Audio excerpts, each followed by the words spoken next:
This episode of Capes and Lunatics Sidekicks is brought to you by Tweaked Audio. To get awesome headphones, go to tweakedaudio.com and use the coupon code Southgate to get 30% off, free shipping, and a lifetime warranty. Or you can get there through the link on our website, southgatemediagroup.com. This is Luca Perich, and you are listening to the Capes and the Lunatics Sidekicks Podcast. I'm here for Peter.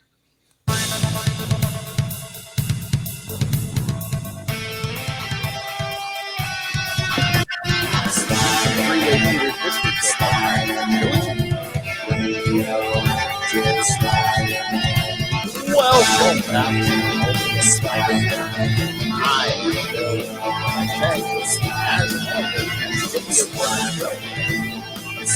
Lilith Hellfire, y'all.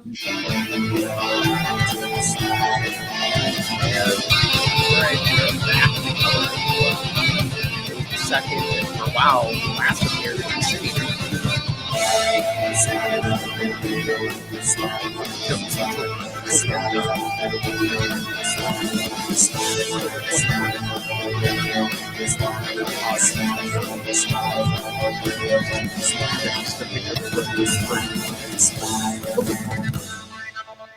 Until the 2020. Oh my god. All right, so I swear it doesn't say this anywhere on any of these issues, but in the synopsis for the first one, it says part 1 of the Sin Eater Through Hell story arc.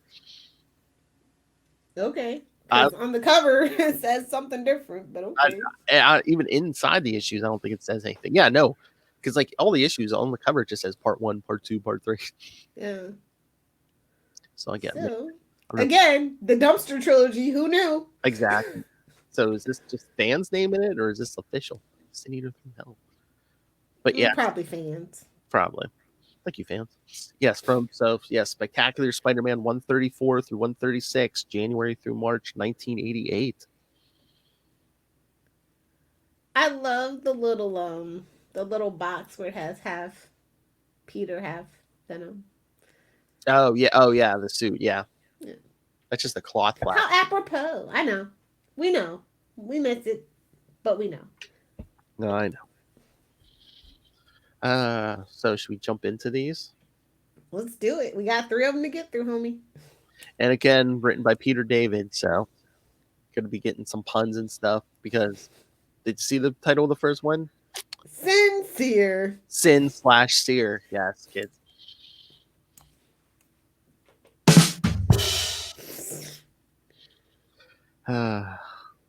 They think you're cured, Stan, but they don't know you like I do. I feel like I've had that conversation before from the other side. Yes, because it opens up. Stan Carter sits silently in his room at a mental institution. He is haunted by the illusion of his alter ego, the Sin Eater, who tells Stan that they will never be separate. Never. That's what you tell me. I just want to shout out Sal Buscema on pencils this issue. Oh yeah, it was his birthday. Yes, a few days ago. King of the Red Cross, man.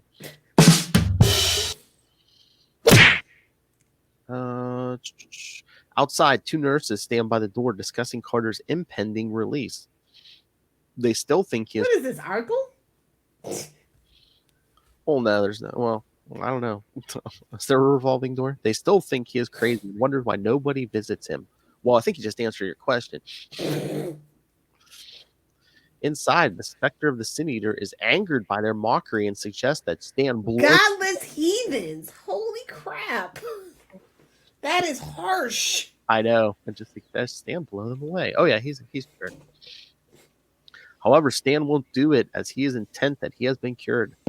Wow, in a nearby office, a group of mental health specialists debates on setting Stan Carter free. While Dr. Costello believes that Stan is well enough to be released, his colleagues aren't convinced. As they deliberate, Dr. Lopez isn't familiar with the case. His colleagues, here, we're going to sneak in a sum up of last. We have a responsibility to society. We're living in a society. Tell me what time it is. And I'm tired of pretending that I don't. Sorry. His colleagues explained that Stan Carter used to be an agent of S.H.I.E.L.D. He was part of an experiment to test out the drug-enhancing properties of illicit drugs. MK Ultra mind control? I mean, they're straight up doing the CIA storyline. Cool. Set up a camera in a bad neighborhood. The drugs drove him berserk, and ultimately he was discharged from S.H.I.E.L.D. after the drugs were seemingly purged from his system. Seemingly. He ended up becoming a detective for the NYPD. Tragedy. Because they'll hire anyone, apparently. Oh. Well, in the Marvel universe. If they're not Stacy, they're worthless. Their last name's not Stacy, they're worthless. Let's just remember that. Like Gotham, they'll hire anybody. Tragedy struck when Stan's partner was killed in the line of duty. This caused a bout of depression and alcoholism that reactivated the drugs that had been laying dormant in his system. Deciding to kill those he thought were responsible for the corruption of society. Again, he adopted the identity of the Sin Eater. They then outlined his victims, Captain Gene DeWolf, Judge Horace Rosenthal, and Reverend Bernard Finn. He was, again, this was all last episode. He was eventually captured by Spider-Man and Daredevil. Are we not going to talk about that guy's obsession with the sports channel? I mean, he's taking Mets over Atlanta. Mets over Atlanta at any time's a bad bet. I'm just saying, whatever era you're in, that's a bad bet. I know, man. Just some fun trivia in that. Sorry. That's okay. I like to let people know I know more than comics. I do a little sports ball every now and then. So yes, he was captured by Spider-Man and Daredevil, although the wall crawler seriously beat Sin Eater before his arrest. Remember that, kids. He beat him like he owed him money.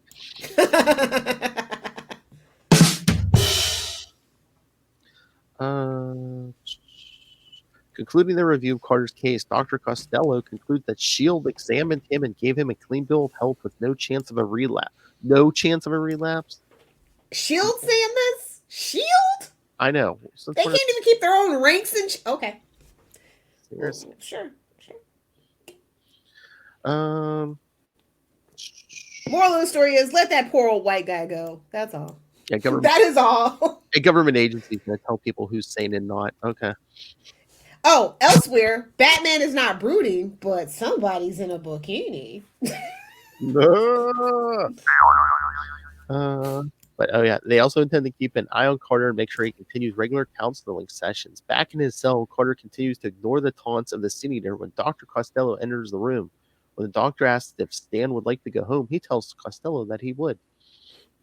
Now I want to stay here with your terrible food and your crappy bed. Okay, here's what Lilith was waiting for. Meanwhile, at the apartment shared by Peter Parker and his newlywed wife, Mary Jane, sets up an automatic camera to take photos of herself in a bikini. I keep telling Peter he's wasting time taking all those news photos. Are they trying to get into the hustler business? Hell. Fire. He hopes to convince him to give up his job shooting photos at the Daily Bugle and pursue a career in photography for modeling agencies. He is a terrible photographer. Are we forgetting this? And he was a nerd. He's got a point and shoot camera. Nobody takes. If you're a true photojournalist, you ain't using a point and shoot. How is your point and shoot blurry? They literally do all the timings for you. He moves too fast. Hey-oh. Hey-oh. Oh, look at him creeping up on the wall. I think that's one of my favorite panels, actually. Like, what a creeper. He's a creeper. He snatches her up, you know what I'm saying? Whoa. He does, right from the couch. She's like, you brute, you put me down this. She gives the Homer donut sound. What's going on to that ceiling? Were they dancing on the ceiling? If by dancing you mean hugging each other with their clothes off, probably. The mommy and daddy hug. Is that what you're saying? Moving right along to this poor, unfortunate soul. Sarcasm. Hopefully you can hear that. She hopes that these racy photos will help convince him. Oh, she's trying to convince him with her body. However, as she poses for the photos, Peter sneaks up on her by crawling on the wall and catches her by surprise. That web shooter is at full mast. Finally, that sticky goo's good for something. Hell, there's a drop. Nobody tell Rob. Elsewhere in the city, Max Dillon walks the streets, brooding over his many incarcerations during his career as Electro. Oh God, why? Spider-Man cleans my clock. Hell, many of these arrests were thanks to the meddling of Spider-Man. Humiliated. Deciding to commit a robbery more subtly. Can we just shout out that the name of the jewelry place is Crown Jewelers? I'm just saying, Crown Jewels, get it? Oh. Always gotta be on the lookout for stuff like that. I mean, it could have been worse. Could have been the Family Jewel. Yes, Max enters a jewelry shop. There, Dylan puts a toy gun out of his pocket and demands the clerk hand over the jewels. I hope he painted it black on the tip. You mean That's red? how you... Yeah. You don't have to worry. He's a white guy. Come on. Fill up. That's at Nightwing PvP. The clerk scoffs at the gun, but Dylan uses... What kind of crappy gun is that? I know. Well, you playing Space Rangers? Like what? The guy laughs at the gun. Dylan uses his electrical powers to make the gun appear to fire a bolt of electricity. When the clerk's assistant comes out of the back room, he complies with Max's demands. Meanwhile... Not far away. Oh, sorry. Fine, you go eat raw fish. Peter and Mary... Crazy. Exactly. Peter and Mary Jane are trying to determine where to go out for dinner. Passing a newspaper stand, Peter is horrified to see the news that Stan Carter is going to be released from custody. Peter is furious because Carter killed Gene the Wolf. And he doesn't care about the others. However, he said, what's wrong with your boyfriend crinkling my newspaper? However, Mary Jane... You crinkled it, you bought it. Hail. However, Mary Jane tells her husband that he can't follow Carter everywhere to make sure he stays in line. However, Peter suspects that Stan won't need to know if he puts enough fear into the man. Oh my God, what are you doing? You're making things worse, Pete. This frightens Mary Jane, and although Peter apologizes, he still heads off to set his plan into motion. Later, hun. Oh, the disrespect. Gave her the hun. He got what he needed. Now he's got to go. Now he has to go do his second love, beating on Skells. Old men. Peter has I'm telling you, all his villains are like old guys. Hell. It's a thing. Back at his apartment, Peter calls Joe Robertson at the Bugle to get Stan Carter's address. Changing into Spider-Man, Spider-Man swings off toward Carter's apartment. Flip him away downtown. Okay, Babe Ruth, calling your shots. Tapping my way downtown. He's got a PR man. Oh no! I love this. He hates the fact that he had to leave his wife. Well, no, actually, he didn't. Did you really though? I don't think he did. Exactly, but thinks she wouldn't understand how Stan Carter duped him while he was investigating Gene DeWolf's murder. However, Peter wonders if this is about Carter's victims or his own pride. Thank you, Peter. Self-reflection and inspection is good. Thank you for the job. Thank you, Peter. Soon, Spider-Man arrives near Stan Carter's... Yeah. See you later, Blunky. Suck it, Conan. Whatever. However, Peter wonders if soon Spider-Man arrives near Stan Carter's apartment to discover that there is a media circus surrounding the building. The wall crawler is disgusted when he witnesses a personal agent addressing the throng of reporters. This convinces Spider-Man that he is doing the right thing, and he slips into Stan's apartment through a window. Neck snap! Give me old Gwen Stacy. Oh! A whip and a drop. There he confronts Stan Carter and is shocked to discover that Carter walks with a limp and speaks with a stutter. Unfazed by the hero's intrusion, Stan invites the wall crawler in for coffee. Discovering that Stan is also hard of hearing, Spider-Man asks how he sustained these injuries. Stan tells him that when Spider-Man attacked him, he broke Carter's jaw, clavicle, and inner ear, among other injuries.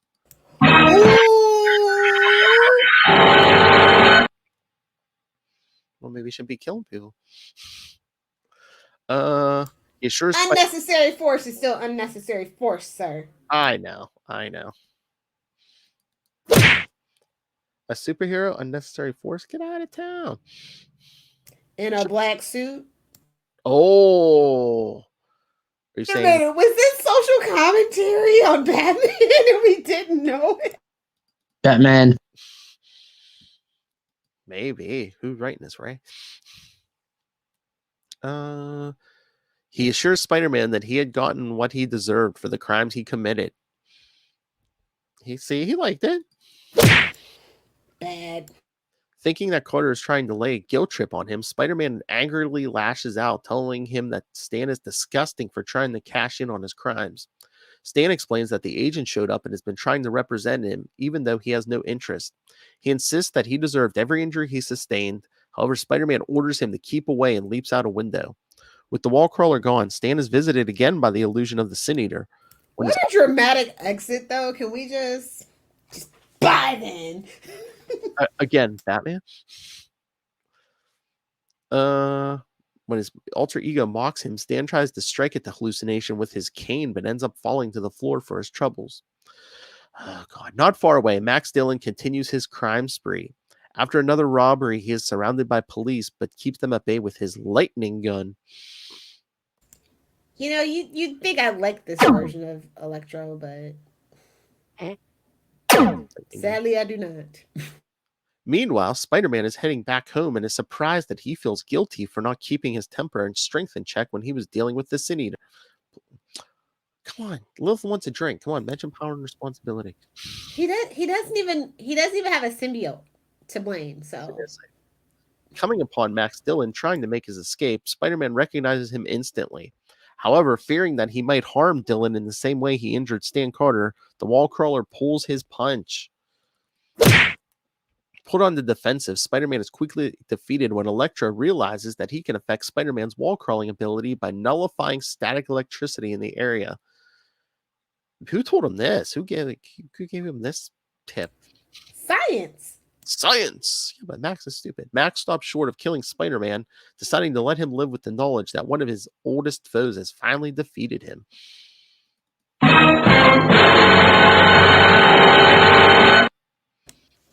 Idiot.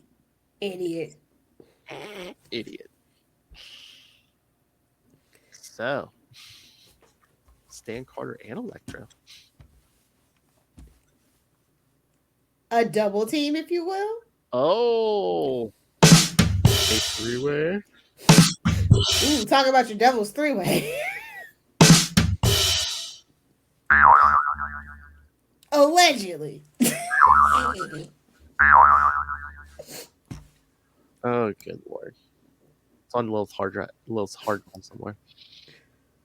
Oh, look at the cover though. He's yelling, "I did it!" He's got like a bolt of electricity coming out of his hand, and he's got, he just muffed Spider-Man's face. So I'm just saying, there's innuendo there. Whoa! A few double entendres, if you will. Oh, more than a few. Oh, I love that this issue's title is Synthesis. Oh God! Again, Peter David. He's no dumbass. Just for the puns. Do it for the puns. But yes, part 2 of the, I guess what we're calling Sin Eater Through Hell story arc from Spectacular Spider-Man 135. Can't it just be the Sin Eater 3-part saga? It doesn't roll off the tongue for you. I guess they're like, oh, that was the last arc called Sin Eater. So okay, touche. It's 1988. Gotta differentiate. I get it. Hell. But shout out to Janet Jackson for doing the coloring. Janet Jackson. Oh, yeah. Good Lord. I was going to say, didn't she still have a career at this point?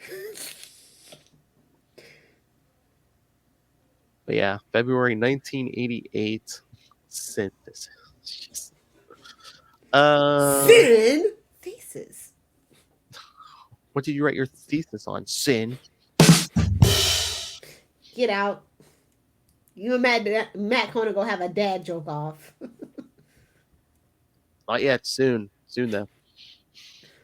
Suck it, Kona. May.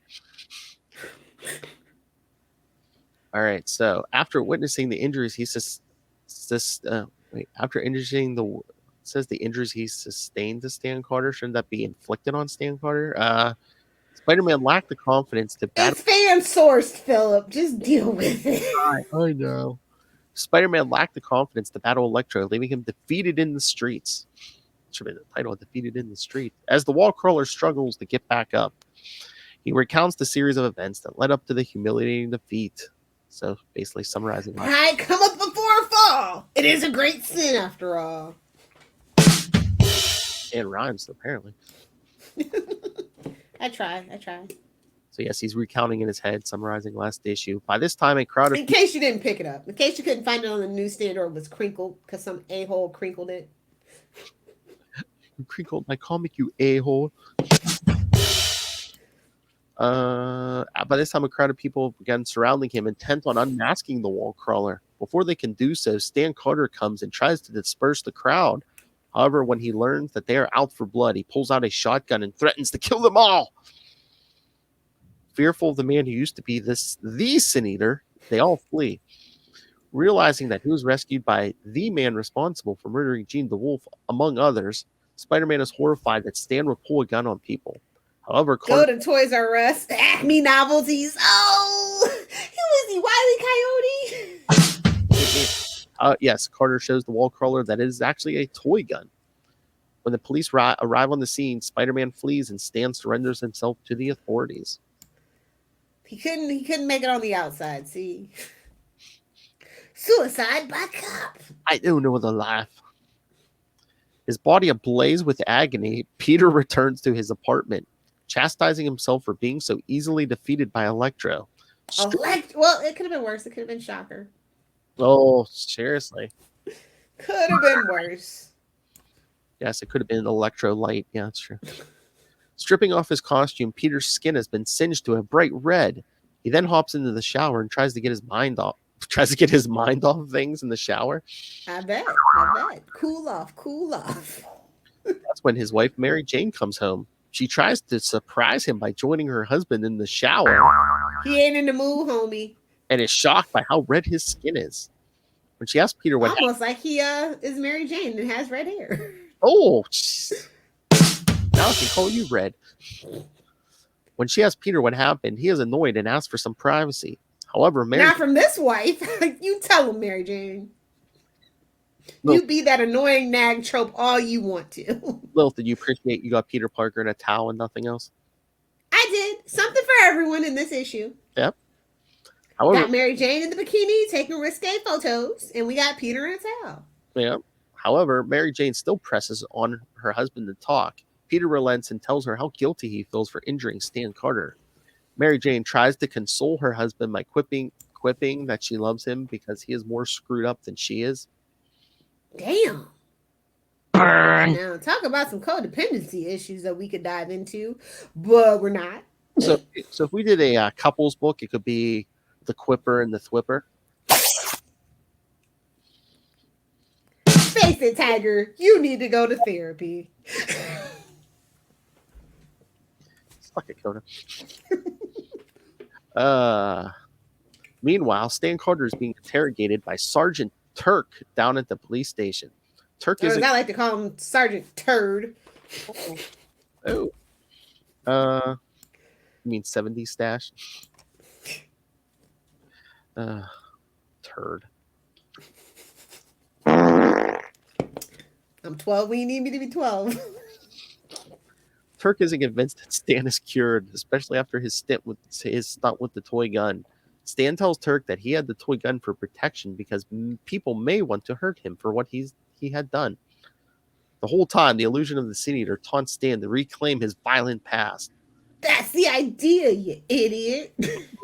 However, before the interrogation can go any further, Scott Rosenberg, the man who Stan's agent, comes bursting through the room and demands that his client be released if he isn't being charged with committing a crime. I love how he's like, you hired this moron, Carter? He hired himself. Outside, Rosenberg tells Stan that he will handle the media. When Stan gets a cab, he tells Scott that he doesn't want to profit on his past crimes and does not need an agent representing him. Rosenberg asks Carter to reconsider as he needs someone to run his life from now on. Who's he, Britney Spears? He's like, you already got someone. Well, don't joke about that. That's sad. Free Britney. Really, seriously, it's effed up. Behind Scott stands the illusion of the Sin Eater, who sarcastically boasts that Stan already has someone watching him. Without another word, Stan leaves the scene in the taxi. It's me, your biggest fan, Stan. Sorry. Only 90 kids get that reference. Oh man, a couple, was it the Christmas episode? Saturday Night Live, Pete Davidson did like a parody of it. He was writing to Santa because Santa didn't bring him a PS5 or something. So I forget what he used instead of Stan, but yeah, they've said it with like the music and stuff. It's pretty funny. Good for him. Good. We all root for Pete Davidson, you know? Yeah. Dear Santa, I will find you and eat your reindeer. Ew. Oh, wait, that was just my threatening letter to Santa? Okay, that's fine. Later, Spider-Man is in an all-out brawl with Electro, intending to avenge his previous defeat. Consumed with anger, the wall crawler picks up Electro and slams him into the ground. Listen to this. I owe you for what you did to me, and you're going to pay. Stop whining. Stop struggling. It won't do you any good. Just look at that panel. I'm just saying. Subtext. And moving on. Seriously, you know how many times Lilith has done this move with the guy?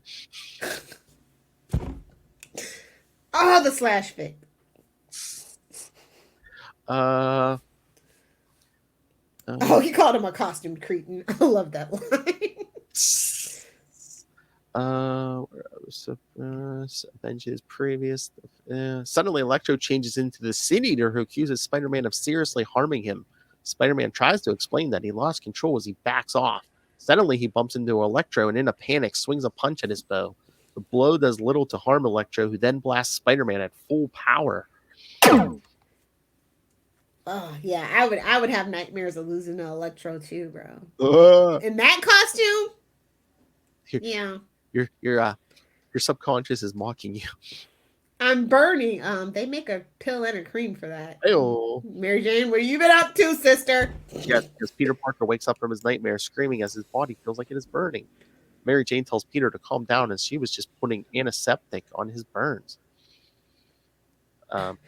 It's not the Bactine. Oh, nice product plug. Hope you got your shekel. Burn. Literally. Everybody knows you should be using silver cream for those burns, but whatever. Ew. Burn. Somebody get Iceman over here. Ew. Whoa. Anyway. Peter tells her about his enduring guilt about harming the Sin Eater. He is concerned about money and decides to retrieve his camera, which he left behind after he was defeated by Electro. Although it's long gone. That's New York City, homie. I know. Although the photos show Spider-Man's humiliating defeat, he knows that selling them to the Daily Bugle for much-needed money. He knows Jonah. Oh, yeah, Jonah. He's not even going to print that. He's going to put it on his wall, his art. He's going to be petty. He's going to make wallpaper out of this.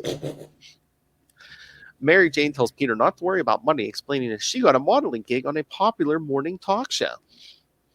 Not Secret Hospital, not yet. No, talk to, like Good Morning America. I know. I just said it's not Secret Hospital yet. Not yet. Meanwhile, Stan Carter seeks to continue his career in law enforcement. However, what? Exactly. What kind of what? If you didn't think he was insane before, kids. Well, you know, it's Pinkerton, it's Wells Fargo, it's the Brinks truck, it's fine. True. However, the desk sergeant at the precinct scoffs at the idea and tells him to try try his luck at division headquarters. There, Stan is rejected as it would look bad for the police force and suggests that Stan try the private sector. However, he is turned down everywhere, much to his annoyance. Yeah, even despite desperate for work, Stan even briefly considers getting a job at a fast food joint, but decides against it once he arrives. Well, I want Mick cookies. So they're at McDonald's. See the little M? Yeah. There's another shekel. Product. Isn't this the era we actually start using actual Sony Walkman and not the Pony Walkman? I think. Just saying. Gotta pay some bills. Oh, look, there's actually an actual Coke sign on that Coke machine. Yep. Oh yes, because McDonald's does have Coke. Yes, indeed. Only Taco Bell has the nerve to use Pepsi products. Hey, I like Mountain Dew High Blast. Like I'm a Mountain Dew girl. I know that's the only good thing Mountain Dew has ever done. I did drink soda way back in the day. I like Pepsi over Coke. Really? You're like a weirdo like me then. Well, again, it was like. But I like Cherry Coke over Pepsi Wild Cherry. See, it's a weird thing. Again, it's like 20 years ago. Yeah, it all tastes really disgustingly different. Yeah. Except for Mountain Dew, it actually got better. Just saying. I know when I was in high school, all the kids said it was Panther Pee. Dude, it was nothing like Friday nights watching TGIF with a Pizza Hut. The Bigfoot and some Mountain Dew. That's all I'm saying. Sleepovers with some Pepsi, some pizza, and some rented movies for the VHS. From Blockbuster. Yeah. Either Blockbuster or Hollywood Video. These kids will never know. There's one Blockbuster left, and I'm gonna visit it. Or some of our grocery stores even had the the little rental places in them. Oh, really? That's cute. Oh, Small town living, it's so cute. I think the one they in their little movie section, they even you could even rent Sega Genesises and stuff for the. Oh, remember when you could rent games like that? Now you just have to rent the system or subscription. You could even rent the system at some places. That's a lot of trust. I know. But I think somebody I think they had to get copy your ID or whatever. But you know how easy it was to make fake IDs back then? I know. Well, all you needed was a laminating machine at that point. Well, I think that's how I played Maximum Carnage. It's like, I'm not going to buy it. I'm just going to test it out. Oh, yeah. We had a sleepover. We were just like, yeah, let's rent this thing. Meanwhile, curmudgeonly, several days later, who do we see watching TV? Eating sugar puffs. Sugar Bear. And it's a morning show. Well, wonder how that ties in. While returning to his apartment, Carter is visited by Scott Rosenberg, who has come to see if Stan has reconsidered his offer of representation. The hallucination of Sin Eater also returns and goads Stan into giving in, even though it will cost him his self-respect. With no other job prospects, Stan relents. This is great. Rob a bank. No, he wants to go straight, Lil. Just go to Jersey, where Spider-Man won't find you, and rob a bank. That hive of scum and villainy. This is great news for Scott Rosenberg, who is booking him to make television appearances. When Scott asked... Okay, but who was going to put him on TV? Honestly. A morning show? I mean, I can see if it was like Jenny Jones or Geraldo, Sally Jesse Raphael. I can see that, but an actual morning show, Good Morning America, or whatever the other alternatives are. I don't know. The Today Show. Geraldo. I don't see it. When Scott asks Stan if he wants to hire a ghostwriter to help him with his book, Stan tells Scott he already has a ghost. Ha! Get it? He's not talking Johnny. And no matter how much you try to forget, several days later, Electro is sitting down to breakfast and planning his next move. As he plans his next score, Max Dillon watches a daytime talk show. I wonder which one. The hosts are interviewing a prominent New York fashion designer. Mary Jane is among the models, showcasing the designer's latest design. Come on, dude! Watching from the crowd is Peter. Oh, absolutely Regis. Oh. I love was there somebody before Kathy Lee? Like, I don't know. Like, I know Regis and Kathy Lee was like my time, but I feel like there was somebody before her. Yeah, I think he worked in TV, not like this, but I think Kathy Lee. Yeah, he worked a long time in TV before he got his own show. I think Kathy Lee might have But been. that's kind of funny because, like, it's kind of like if you watch How I Met Your Mother, it's kind of a little bit true. Like, back in the day, Regis used to be all over that city. Like, you couldn't, like, turn around and not see him. So I think that's kind of what this is an allusion to, and I think it's cute. Oh, yeah. And watching from the crowd is Peter Parker, who's proud of his wife. When it's announced that the next guest is Stan Carter, Electro begins watching with interest. Hearing the host reveal that Stan Carter is planning on writing an upcoming book of his time as the Sin Eater, OJ, Peter is both disgusted. If I did it, we know for a fact he did it, okay? If OJ did it, this is how he would do it. Not that I put any thought into it, but if I did it. Peter's Orenthal.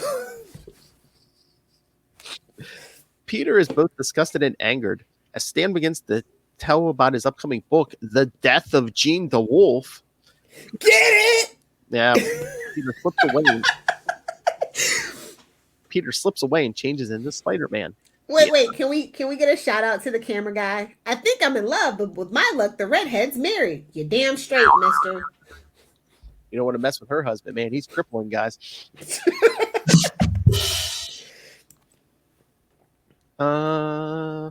He interrupts the interview, calling Carter a liar, and as he is now cashing in on his crime.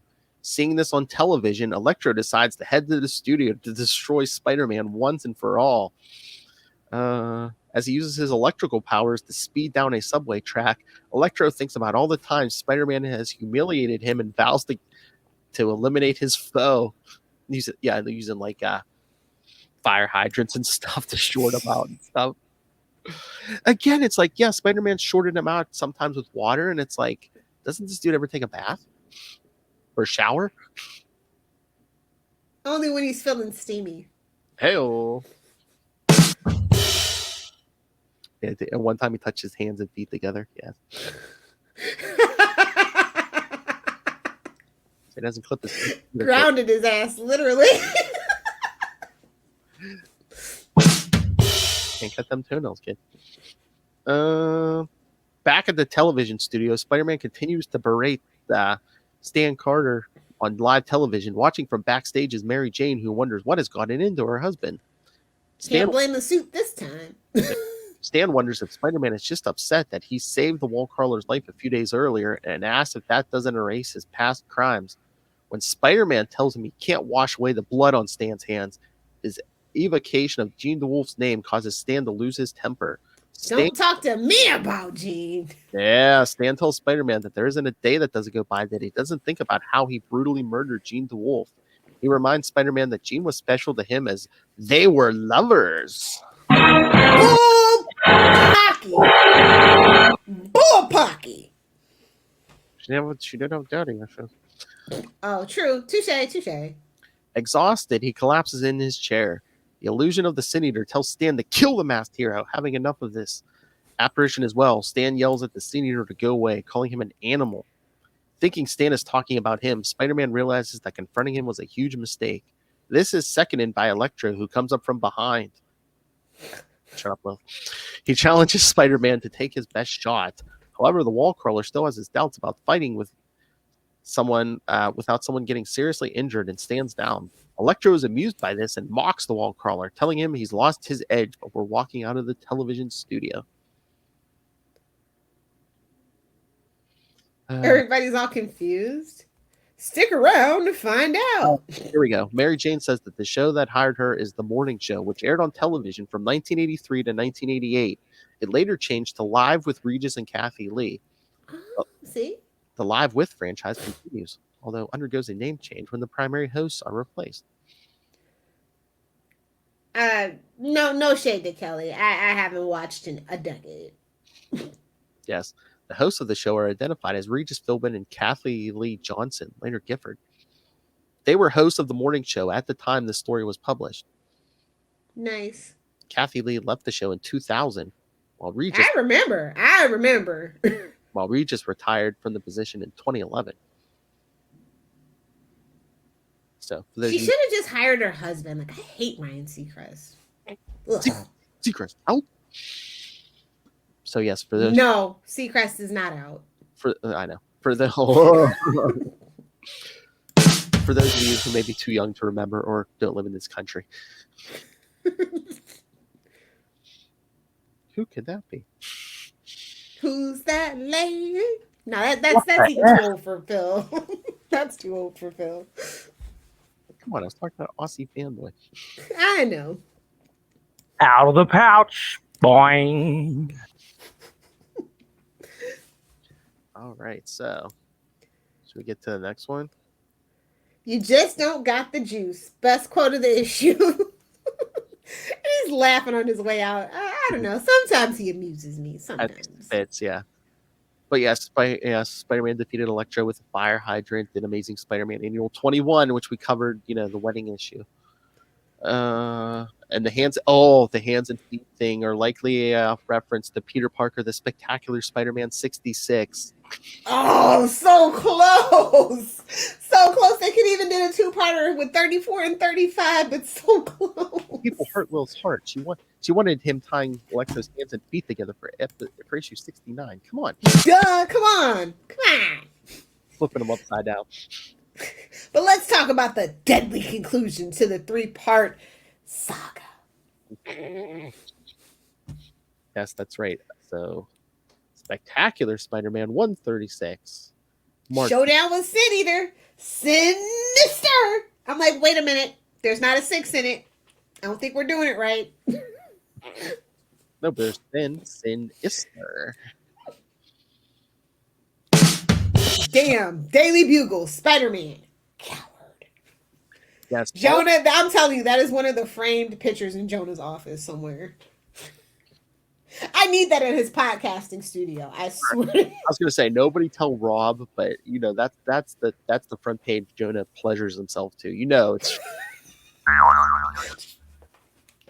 that's when he wakes up 2 in the morning, a cup of coffee in this picture. Just I'm a star. Nice. Don't get that reference? Join the Patreon. Be part of the joke. Get Lilith's hard R every month. Hard R.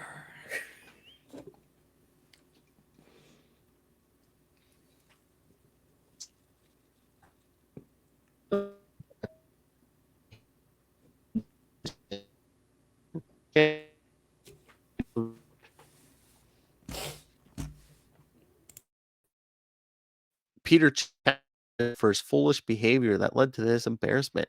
It's then that his wife, Mary Jane, returns home from shopping. She brings Shopping makes everything better, Phil. Not if you're Jonah. She brings him a copy of the Daily Globe that she guarantees won't upset him. When he opens the newspaper, he is surprised to see that Mary Jane cut out the front page story about Spider-Man. I love that panel so much. You know what? I'm making this my profile picture. Hold on. What, the look on his face, or?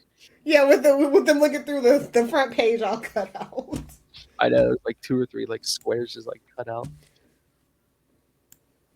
After she shows him everything she bought at the store.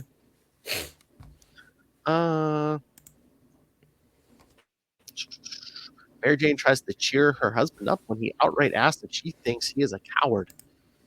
Mary Jane tells him that Peter is afraid of himself and it is somehow associated with Stan Carter. She is shocked when Peter tells her that Carter's stutter and limp are caused by injuries he gave Stan as Spider-Man. Stuttering Stanley! Stuttering Stanley! Sorry. Gotta work my 90s kids references in there. Mary Jane suddenly makes the connection that Peter is second-guessing himself during his battle with Electro. She tries to motivate Peter to get over his unease by relating his problems to that of Rocky Balboa in the movie Rocky 3. Ooh. Rocky 2 is the best in the Rocky franchise next to Creed. And I know it's Rocky 3, not Rocky 1, but get it? Eye of the Tiger. Get out. Peter is unwilling to take inspiration from a work of fiction when suddenly the power goes out. Boy, does Deadpool have some news for you. Don't meet Gwenpool. She'll rock your world. Never meet your fourth wall breaking heroes. Exactly. Looking out the window, Peter sees that they aren't the only one affected, as there is a blackout across the city. When Mary Jane suggests that Peter go out and snap some photos of the blackout, he agrees and heads out as Spider-Man. Watching her husband web sling from the window, Mary Jane realizes that both Peter Parker and Stan Carter seem to be the sanest people she knows in the whole world. You need new friends, homie. I know. Meanwhile, Stan Carter is sitting in his apartment struggling to dictate his story for print. He recalls the last time he saw Jean before he murdered her as the Sin Eater. It was around this time that he first started hearing the voice of the Sin Eater in his mind. Suddenly, someone calls out Stan's name, and when he looks to see who it is, he lets out a horrified scream. It is the Sin Eater apparition carrying the lifeless body of Jean the Wolf.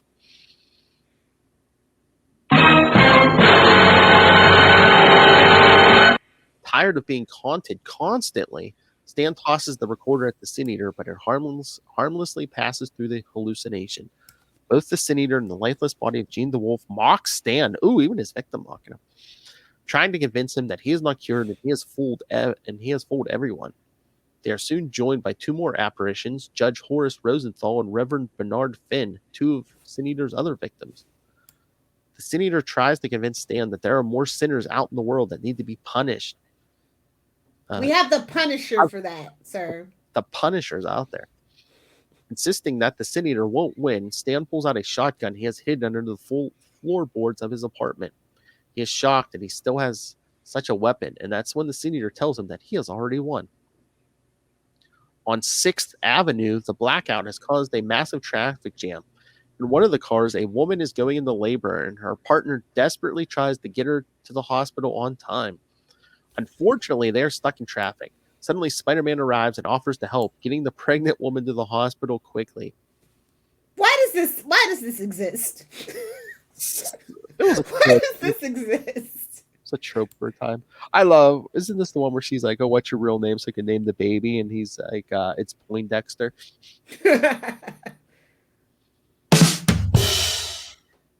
I'll name him Poindexter Man.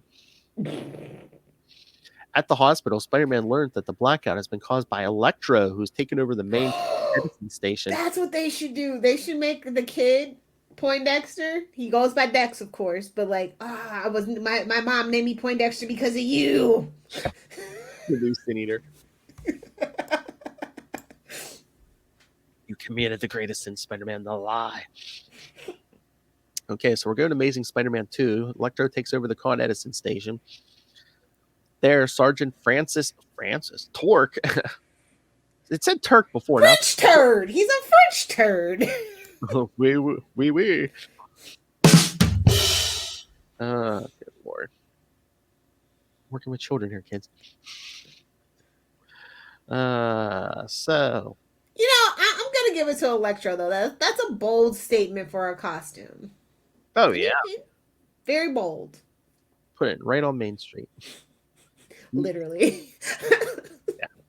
He is a fancy man. I'm not a fancy man. All right. So Torque and the other officers have the building surrounded. Electro keeps him at bay with his powers. Electro then demands that the city pay him a large sum of money, threatening to cause power surges that will cause devices to explode and shut off life support at hospitals. Bowing down to his threats, the mayor of New York places a call to the governor of the state to get assistance. Meanwhile, a little help, bro. A little help. Yeah, we have his demands. He wants He hit him right in the face with that sack. Oh, that comes later. You need the money, gimme. Exactly. Look at how fat those TVs are. Look how big those VCRs are. Boy, I don't miss that part. Bowing to. Meanwhile, Spider-Man is on his way to the Con Edison facility, stopping long enough to prevent some children from looting a store. I think they're all just little people. They're not children. What is this, Gotham? I know. Well, it's the trope. It's like, oh, big bad Spider-Man beating on some kids, man. You're afraid of adults now. Before he can face Electro again, he needs to resolve his feelings about Stan Carter. Luckily, Carter's place is on the way to the power station. whipping his way downtown. There, the Spider-Man apologizes to Stan for crippling him as he had no justification for doing... Well, I wouldn't say no justification. No matter what Stan had done as Sin Eater. Stan then reveals that his stutter... Excessive force is excessive force, and that's the point. At least he feels bad. Stan then reveals that his stutter and limp are actually a psychosomatic side effect. He can relate. Peter can relate to psychosomatic, though. I'm just saying. His whole career is psychosomatic. Exactly. As though his own guilt prevents him from getting better. He encourages Spider-Man to stop holding back and stop Electro. Spider-Man is relieved and goes off to do what needs to be done. And so does Stan. With the wall crawler gone, Stan puts on his Sin Eater mask, intending to do what he feels needs to be done. Soon,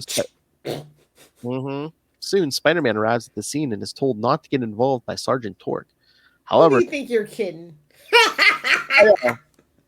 Have you never run into a mask guy before? However, Spider-Man refuses to stand down, inviting the officers to shoot him if they want to stop him.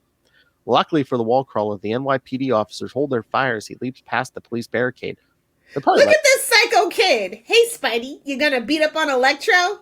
You bet. Hey, Spider-Man, you just won the Super Bowl. What are you gonna do? Beat up Electro. No. You're gonna commit some vigilante violence, Spider-Man? You bet, kid. So yeah, the cops are probably like, yeah, we'll let them beat each other, and whoever wins, we'll just blast them. Inside the power station, Spider-Man confronts his old foe, insisting that he is not afraid of him this time. When get a Judy Garland drop? Like, who is that for? I know. I'm like, what? When Electro fires a bolt at the wall crawler, he doesn't even flinch when the bolt strikes right next to him. Spider-Man then challenges Electro to fight him hand to hand to prove who is superior. Ooh. Oh, but also he throws the line back at him. Maybe you just don't got the juice. Get it? Juice is on the loose. Ooh, another OJ joke. We might. Don't cancel us. Don't cancel us, please. We're old. Don't cancel us. This was a few years before the Bronco chase.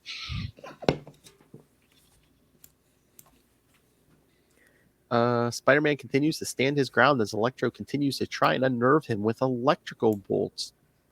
Outside, hey, doesn't this kid look like the Buddy doll from frickin' Chucky?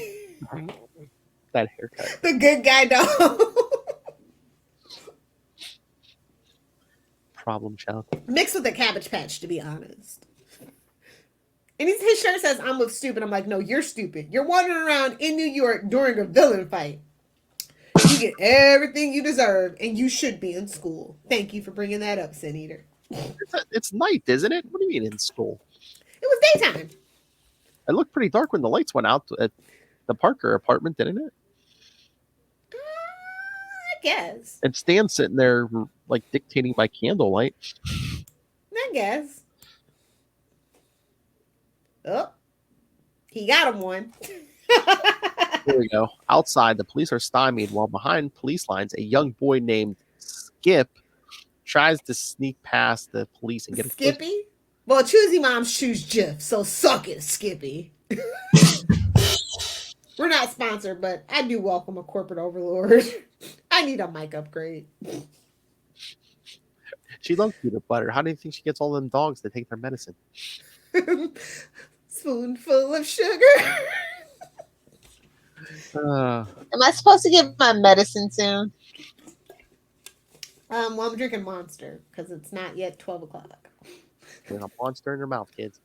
If it wasn't for this pandemic, I would have came up there and smacked you upside your head. Give me the old Peter Parker, eh? The old Talbot Shimmer right hook.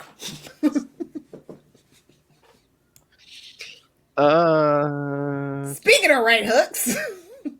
Yes. Well, more like making it rain. Oh, so Skip tries to get past. Yes, the police get a closer look at Spider-Man. Unfortunately, as he enters a dark alley, he runs into the Sin Eater. While the Sin Eater holds Skip hostage, Electro decides to try and defeat Spider-Man in hand-to-hand combat. Oh yeah, that's gonna work. Idiot. You got one thing going for you, kid. Pride cometh before a fall. Ultimately, Spider-Man tricks Electro into defeat by smashing a water pipe. He just drenched him. Heyo. Right in the face. Smash it. Smash it. Look at the panel where it says wham and he goes flying. Oh, what a waste of butter. I love it. He's like, all right, I'm back. As the electrified villain dodges the water, he steps into a pile of webbing on the floor. Whoop, whoop, whoop, whoop. One of those.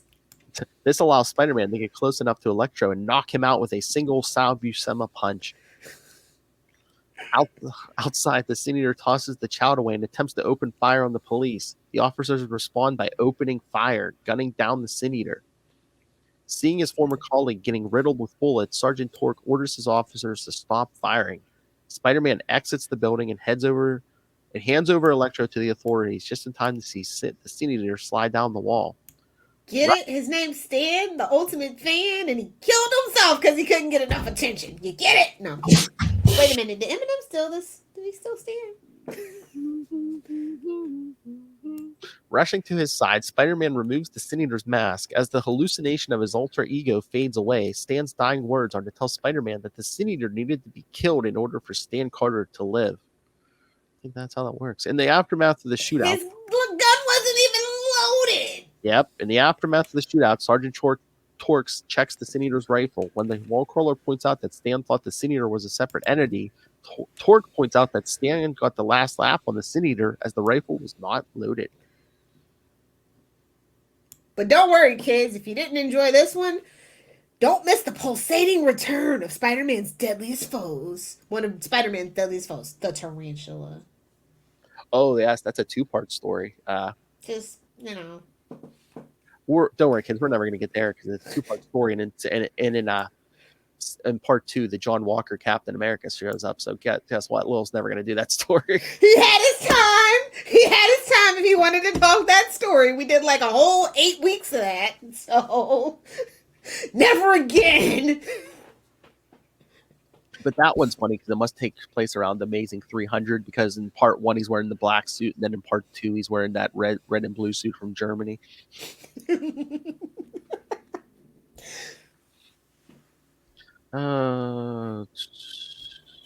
yeah, that's a thing that happens. Just looking at some of the notes if there's anything. This was kind of ballsy though, don't you think? Oh yeah. He's got the kid on the cover. I know, just like that's all the cover is. Sin Eater got the gun to the kid. I know. Stay back, Spider-Man, or I'll shoot this kid. It's like, well, Frank Miller didn't write it, so I'm not that worried about it. Why are we giving Frank Miller such crap? We should be giving Bendis crap. I decided to give Bendis a break, so we're just kind of on a Frank Miller riff right now. I mean, it's better than Charlie's Alan Moore grudge. But so, I mean, did Peter David not want anyone else writing Sin Eater? Because he after 2 stories, he kills them off. And, thinking, this is mine. Nobody can play with them. And now, in the last year or so, Marvel's like, screw you, old man. We're going to resurrect him from hell. To varying degrees of success, I mean, it's an interesting premise, but I don't know. That's just not what Spider-Man villains are about, I guess. A little fun. I mean, it's fun to try new things, but at the end of the day, he did end up going back to more of a status quo with the villains. So I mean, yeah, and Peter David wasn't over there, but I mean, if they would have kept him alive, and especially since he was in the first story, this would have been an interesting Daredevil villain. I agree. Definitely more of like the religious themes of torture and a man apart, that whole thing. Yeah, definitely. More like a street thug. Yeah. Exactly. Yeah, it's a solid B+ for me. I really enjoy the art. Like it really pops, and it's a good mix of action and dialogue. Yes. It's got a good pace, but again, it's Sin Eater. I know. So like at the end of the day, it's still a Sin Eater story, so it could never be an A. Think about this interesting thing. Like I said, put him in Daredevil, and he should have been in like the Anno Senti era of Daredevil. Ooh, he could have even been a good foil for Punisher if they wanted to like go that route too, because diametrically opposed. Oh yeah, yeah. Punisher will have to take a look at himself and say, "What's the difference between me and Stan Carter?" Well, depending on who's writing them, competence, as we've discussed previously. Exactly. Oh, but yeah, put him in Daredevil. But give him to our buddy DG Chichester. This is DG That would Chai, have been great. and you're listening to the Capes and Lunatics podcast. And don't you forget it. We'll fight it back for some of the Daredevil stuff. He's a great interviewee. Oh yeah. He is. But yeah, like this is a good era of Spider-Man. It's not, I don't know, it's not like cheesy cash grabby. Like we got a really good long run of not having like cheesy cash grabby crossovers, which is always nice. Modern Comics could never.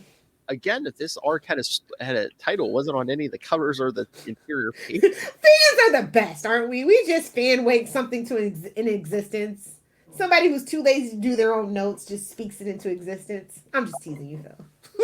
Again, if Modern Comics of anything, the title of this arc would have been half the cover. It would have been like branding. You need it from him. But yeah, no. That was kind of a light Spider Book week, and it's going to continue to be a light Spider-Man book week. Unfortunately, Yeah, I get all the Spider books. I figured. I mean, I'm not spending money on DC. What else am I going to do? I'm not reading X-Men anymore. What else am I going to do? There's only so many indie comics, so that are good. So it seems like they're trying to retcon everything back to the way things were. Again, Peter and Mary Jane may be getting closer because did you see the cover for number 60 coming up? I don't think those are tentacles. And Harry was trying to get back together with Liz. What? I don't like that. They can keep that. I don't think those are tentacles. But again, I just we'll see though. Like I'm interested. Like I would be happy to go back to the status quo and not bat an eyelash about it. It was all a dream. You can give me a who shot JR. I don't care at this point. Well, get some evidence too about our theory. It's like maybe it's not, maybe Kindred isn't Harry because I mean. The lady doth protest too much, and that's just not good storytelling. But modern comics. Well, and little Normie shows them, Harry is still hanging on to some Green Goblin gear. It's like, why would he need Green Goblin gear if he's Kindred? Daddy issues. That's always the answer for him. But why won't you love me? I pumpkin bomb the city. Why won't you love me? Amnesia and bad hair. What a great family to be born in. Well, I mean, they are billionaires. So again, what if it turns out it's not Harry under that mask? What if it's? I hope it better not be. I'd be disappointed. What about Flash? No, we worked too hard. I know, but who else would make an impact on Peter? Like Gwen Stacy, back from the dead. Oh, and this time she's got an axe to grind. And I'm pregnant with his baby. Maybe that's why the focus is on Harry so much, because we got another Osborn coming into the universe. I don't know. Stranger things have happened. Oh my god! But don't say it's original Gwen Stacy. Then we're gonna get a Gwen Stacy versus Gwen Stacy fight. And I'm okay with that. Oh, you know I'm okay with that. That's the only reason why I'm putting it into the universe, homie. The only reason. Battle of the Blondes. Oh my god. Battle of those hair bands. Hair bands are essential. Anyway, on that note, tell the kids what to do for their homework. All right. So let's bring up the schedule here. I believe I know what's next. And Ray, you didn't send us feedback this time, but I know you're going to want to send feedback next time because it's only one issue. So nice. Well, one nice quick read, but also the topic. What issue are we discussing next? Next time we will be discussing Lilith Hellfire, Spectacular Spider-Man 139, The Origin of Tombstone. Aussie fanboys. Colossus's bastard child. It's fine. Aussie fanboys cheering. And then after that, it'll be the end of the month again. Time for that Scarlet Spider Sausage Fest, or should I say Scarlet Spider Pimps? What the F? That's You're right. welcome. That's right. So for the Scarlet Spider episode, Web of Spider-Man 125 and Spectacular Spider-Man 225. The first appearances of the 90s Green Goblin. And of course, like I think wait a minute. I didn't okay that. Hobgobble Gobble is my territory. I did not okay this. oh, we are up good for Hobgobble Gobble. But yes, and I think we mentioned it briefly last time. In March, it's gonna be our Punisher month. Woohoo! We'll be covering Amazing 129, the first appearance of the Punisher, of course. Punishment. I don't know. We'll work on it. Pum March. Followed by Amazing Spider-Man 201 and 202. Followed up by Spectacular Spider-Man 140 through 143. So that'll follow up on that Spectacular 139. And it's a long month. So yes, then we get Amazing Spider-Man 330 and 331. Ooh. Punisher drawn by Larson. Yeah. And yes, and then that will end the that month with another Scarlet Spider episode, The Trial of Peter Parker. Oh, I'm gonna have to actually remember to leave feedback for that one. Keep threatening. Do it for your boy. I know. Actually, I should give back. As much as Ray gives back, I should give back. Ew. I should be like, you know what? If Ray promises to be topless, will you send feedback? It's not topless. It's just a tank top. Don't kink shame me, bro. All right. Ready to get out of here? Let's do it. Let's pay those bills. All right, everyone. So, yes, send your thoughts on all that upcoming spider goodness. Email us, capesandlunatics@gmail.com, or call the voicemail, 614-382-2737. That's 614-38-CAPES. And remember to follow The Ultimate Spider-Cast on Facebook, Twitter. You can find links to all the various social medias for all of the shows. You know, The Devil You Know. We are the one you don't. No! Sector 2814, the upcoming Green Lantern podcast. But find links to Patreon for the Lilith Hellfire's Hard R. Links to merchandise. Links to Stay hydrated. We have cups. Why don't you? Links to everything, all in one place. That's Linktree, linktr.ee/capesandlunatics. And remember, please support the sponsors. Stan Carter really could have used some tweaked audio. Yeah, he needed to be able to hear in crystal clear HD quality. Hear back those muttering words he spouted in that. He even had a coupon. True. Southgate. And once again, the big theme, it seems, on most of our podcasts, go get Hunt a Killer. Be like Spider-Man. Be like Batman. Be like Daredevil. Hunt those killers from the safety of your own house. It's an escape room in a box. That's right, Lil Hellfire. And we also have a code Southgate for that one as well. Who would have thought? It's like a coupon you can use twice. And for those of you who like to read, go pick up Hunt a Killer. Pod Life the book, now in digital and paperback. The Little Hellfire story, Hunt a Killer. That's true. Be a killer. But yes, Pod Life the book. Learn all about the journey of podcasters, the experts. And of course, Rap Southgate. It's in there too. That's right. So pick that up. And you can get that on Amazon. And when you pick up that and all your old comics and Valentine's Day presents and whatever, use the code for Southgate Media Group right down there in the show notes. Get your wife something. That's like the best job. I love that job. I know. He's just so enthusiastic. Give your wife something. Poor Charlie. I'm going to do what I want to do. I recognize intercourse. Why? Why do we have that job? That's pretty much just the question at this point. Why do we have that drop? Him and Pause. Is it in the butt? My Those two knockers can't are be left fully alone like we can't be left alone, apparently. frosted. My knockers are fully frosted. But on that note, if you guys want to hang out with me, I am live tweeting more in the year 2021. So come find me. Might be live tweeting a show you like at Lilith Hellfire.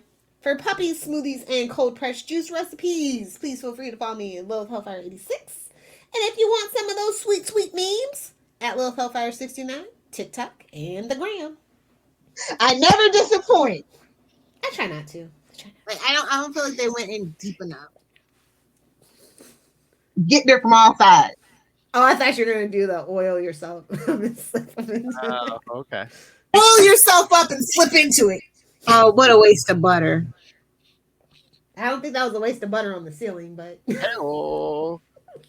on that note, we should go. Not right now. Not without supervision. All right, everyone. Thank you for joining us. Psychosomatic. All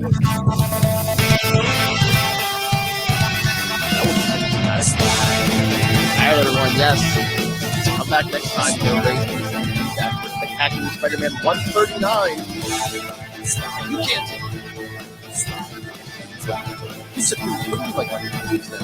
But until next time, swing on that. Flip it in your face.